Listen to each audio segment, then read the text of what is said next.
They said it couldn't be done, but they underestimated the power of an iron will. Watch as we bring you the most intense stories of perseverance and the ultimate victory of the human spirit. Subscribe now and fuel your own fire with these cinematic tales. I didn't pack in a hurry. That's the part people always get wrong when I tell them this story. They imagine me throwing things into a suitcase with shaking hands, tears streaming down my face, rushing out the door before anyone could see me fall apart. But that's not what happened. I folded every blouse slowly. I matched every pair of shoes. I wrapped my good china in the dish towels I'd bought 40 years ago, the ones with the little blue cornflowers on the hem, and I placed them at the bottom of the box like I was putting a child to bed. I wasn't in a hurry because I had already decided, 3 days before I started packing, exactly what I was going to do. But let me go back to the beginning, because the beginning matters. My name is Helen. I'm 67 years old. I taught 4th grade for 31 years at the same elementary school in Columbus, Ohio. And when my husband Raymond passed 4 years ago from a stroke that came out of nowhere on a Tuesday morning, I thought the grief would take me with him. It nearly did. For 8 months I couldn't eat a full meal. I'd sit at our kitchen table and stare at his chair and forget what I was supposed to be doing. My doctor told me I needed people around me. My friends told me I needed to stop isolating. And my son, my only child, my Jeffrey, called me one Sunday evening and said, "Mom, come live with us. We have the space. It makes sense. I want you to remember that." He called me. He asked me. I sold the house Raymond and I had lived in for 26 years. I didn't get what it was worth, because the market had dipped and I needed to move quickly. But I still walked away with a decent amount. I kept most of it in 2 accounts, one that Jeffrey knew about and one that he didn't. Not because I was hiding anything. Raymond always said, "Keep something for yourself, Helen." He said it so many times it became a kind of prayer between us. Keep something for yourself. So I did. Jeffrey and his wife Renee had a 4-bedroom colonial in a suburb outside of Atlanta. Beautiful neighborhood. Big oak trees lining the streets. A farmer's market 2 blocks away every Saturday morning. When I first arrived, Renee hugged me at the door and said, "We're so glad you're here." And I believed her. I had no reason not to. The first year was genuinely fine. I helped with the grandchildren, Maisie, who was 7, and Cooper, who was 4. I did school pickup twice a week. I made dinner on the nights Renee worked late. I stayed out of their way on weekends. I thought I was being a good guest. I thought I was earning my place. What I didn't realize was that to Renee, I was never a guest.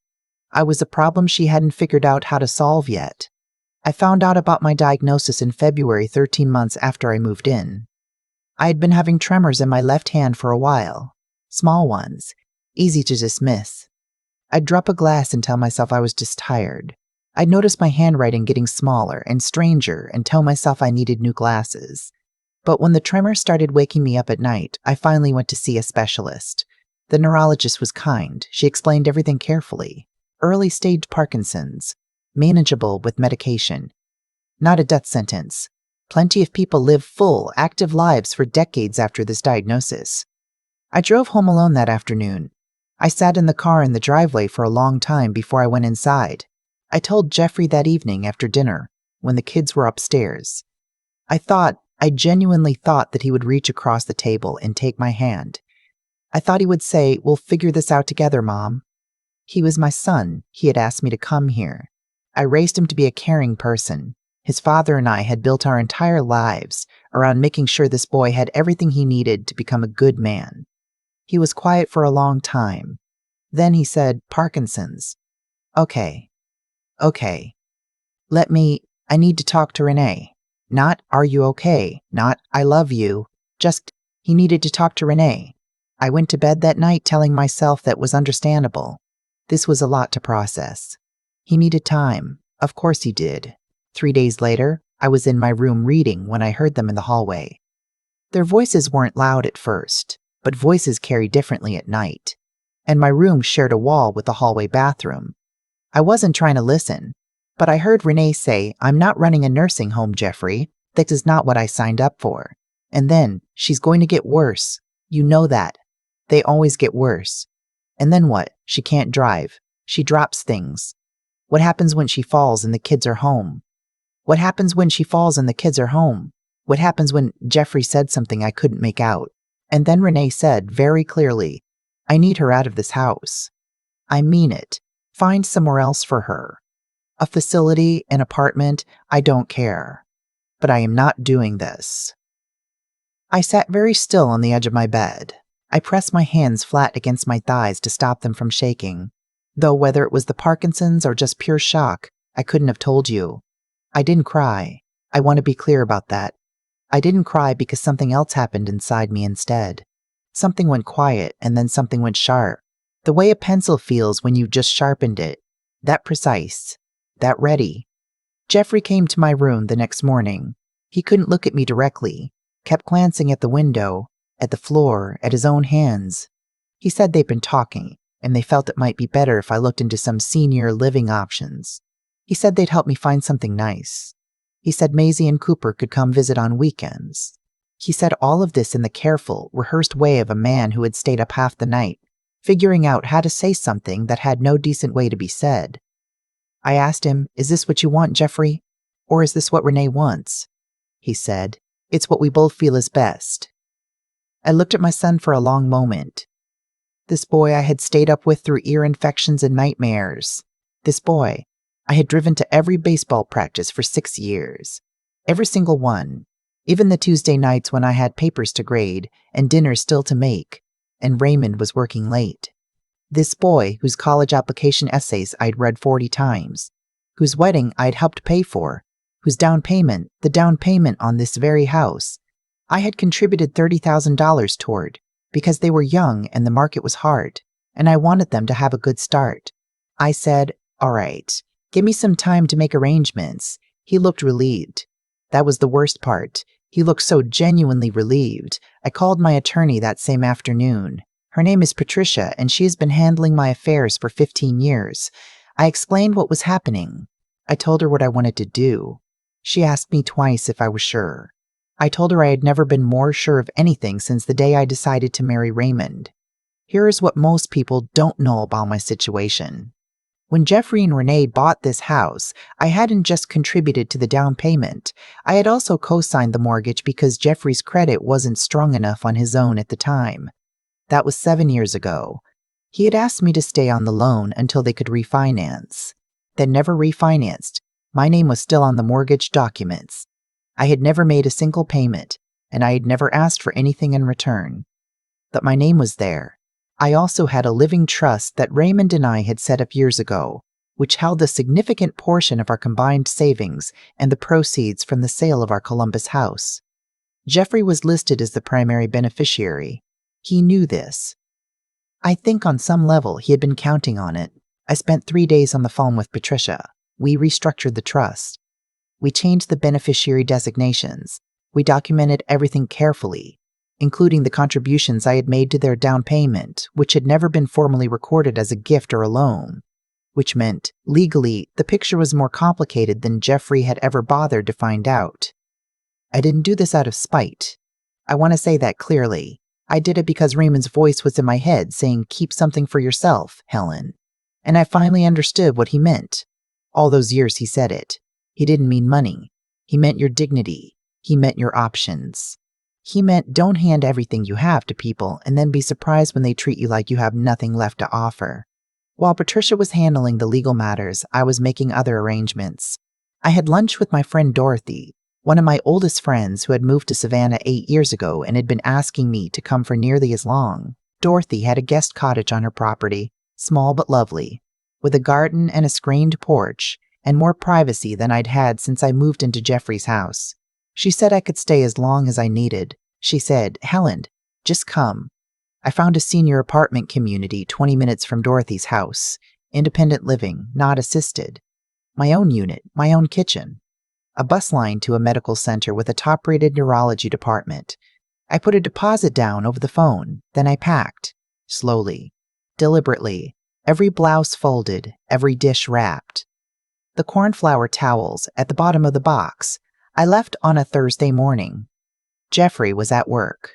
Renee was doing school drop-off. Maisie and Cooper were already gone. I had arranged for a moving company to come at 8, and they were done by 11.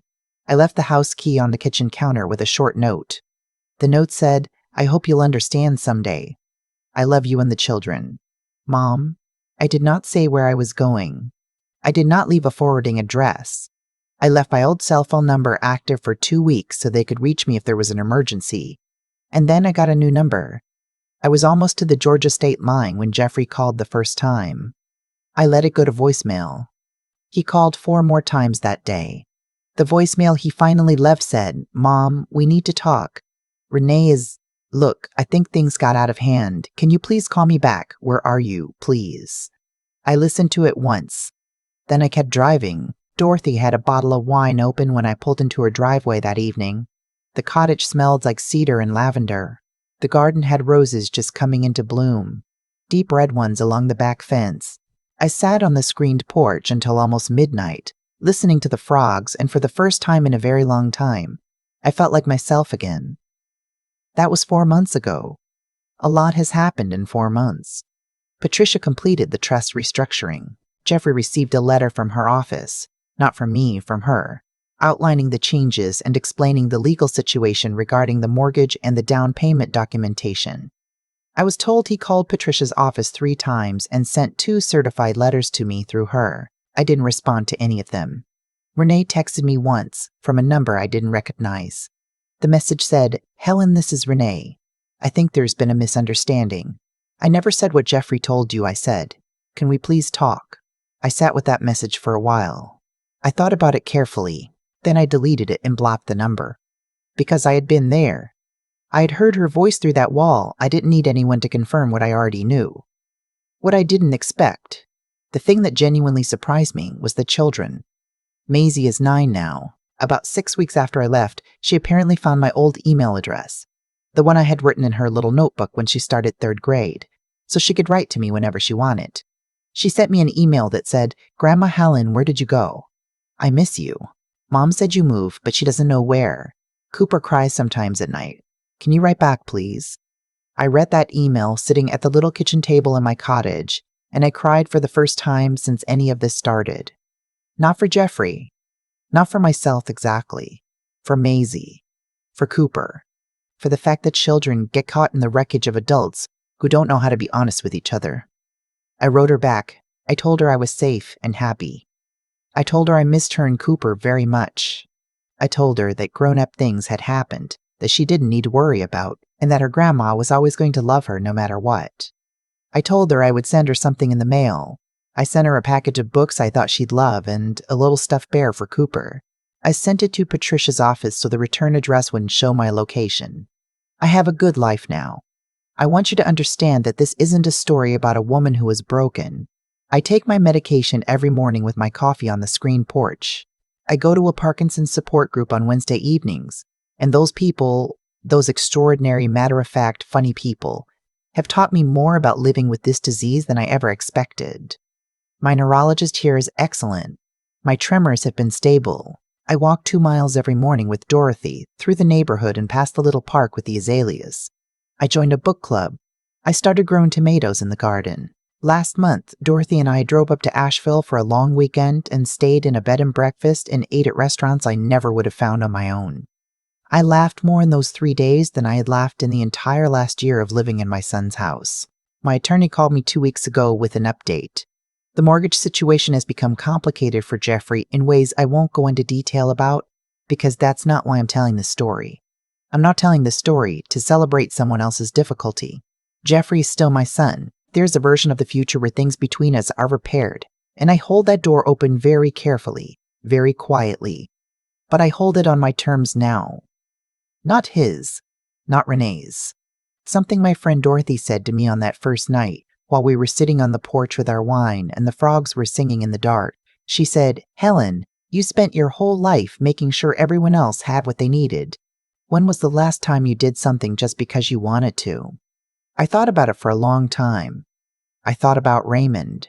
I thought about 31 years of other people's children and all the love I had poured into them. I thought about the drive down from Atlanta, how I had watched the landscape change through the windshield, mile by mile, until suddenly the light was different and the air smelled like something growing. I said, I think this is the first time in a long time. Dorothy raised her glass and said, "Then let's make sure it sticks. Here's what I know now that I didn't know a year ago. A diagnosis like mine will show you exactly who the people in your life really are. Not because they're tested in some dramatic, obvious way, but because of the small, quiet moments after the news settles. Do they ask how you're doing? Or do they go silent? Do they sit with you in the uncertainty? Or do they start calculating what your future is going to cost them? I know what my daughter-in-law calculated. I know what my son allowed to happen because it was easier than standing up. And I know what I did about it. Not in anger, but in the same careful, deliberate way I packed those boxes. Slowly, with full awareness of what I was doing and why. I'm 67 years old. I have Parkinson's disease. I live in a little cottage in Savannah with roses out back and a screened porch where the frogs sing me to sleep. I have 2 grandchildren who I love fiercely and will find ways to stay connected with, no matter what the adults in their lives decide to do. I have my health, as it is. I have my savings, as Raymond and I protected them. I have my dignity, which no one gets to take from me, and I have tomatoes coming in any day now, which, honestly, right now feels like more than enough. If you're listening to this and you have a mother, a grandmother, someone older in your life who is sick or aging or scared, please don't make her feel like a problem to be solved. Please don't have conversations about her future in the hallway outside her room and assume she can't hear you. Please don't confuse her silence for acceptance. Because some of us, when we go quiet, are not giving up. We're just getting ready. I've had a lot of time to think, sitting out here on this porch with my coffee going cold and the mockingbirds doing whatever they please in Dorothy's garden. And the thing I keep coming back to isn't the anger. I'm mostly past the anger. It's the pattern. How clearly I can see it now that I have some distance. Every choice has a weight to it, not in some mystical sense, not some cosmic scoreboard keeping track. Just the plain, ordinary mechanics of how life actually works. When Jeffrey allowed Renee to treat me as a liability rather than a person, something shifted, not just in me, in him, in the shape of his days. You can't make a decision like that to look your mother in the eye and tell her to find somewhere else to be, and walk away unchanged. It costs you something. It costs you a piece of your own integrity, and you carry that whether you're aware of it or not. I don't say that with satisfaction. I say it because I spent 31 years teaching children, and the most important thing I ever tried to teach them wasn't reading or long division. It was this: how you treat people when you have the power and they don't. That is the truest measure of who you are. Not how you treat people when it's easy or convenient, or when someone is watching. How you treat them when you think it doesn't matter. When they're old, when they're sick, when they've already given you everything they had to give. Renee thought it didn't matter. Jeffrey, in that moment, decided it didn't matter either. And I think that's the thing I had to grieve most. Not being asked to leave, but understanding that my son had made a calculation about my worth and come up with a number he was comfortable with. What I know now is that my leaving was not a punishment I handed them. It was a consequence they built themselves, one quiet decision at a time. I just stopped standing in the way of it landing. And what I had to find, what I'm still finding, honestly, is the discipline to rebuild my own life without bitterness as the foundation. That's the harder work.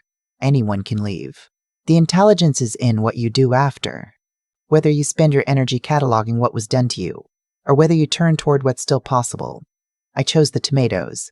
I chose the book club and the Wednesday support group, and the 2-mile walks with Dorothy and the long weekend in Asheville, where I laughed until my sides ached.